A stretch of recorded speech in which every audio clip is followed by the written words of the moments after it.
the midnight gas station. Jim stood behind the counter, bored out of his mind. He despised the night shift, perpetually tired and disinterested. Occasionally, he glanced at the clock, counting down to 1 a.m. His co-worker Jerry was supposed to leave at 1 but went home early due to feeling unwell. With no one around, he just waited.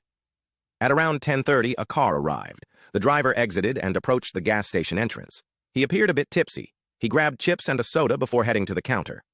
"Just this, please," he said. "No problem," Jim replied. He paid his $5 and left.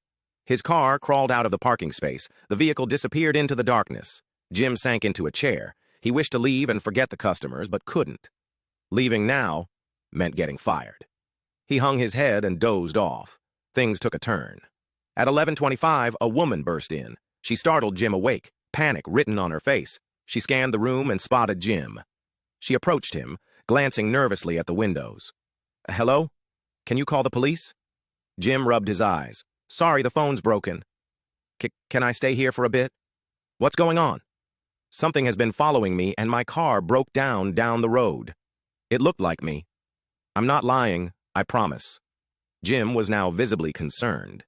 She stared out the window. Tears began to fall. Before he could comfort her, she vanished.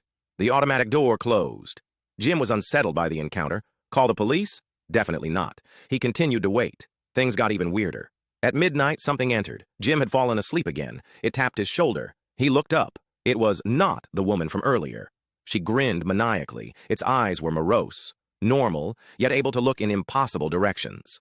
Jim woke. Before he could speak, it stopped him with its voices. It sounded like 5 people speaking in unison, yet disjointed and choppy.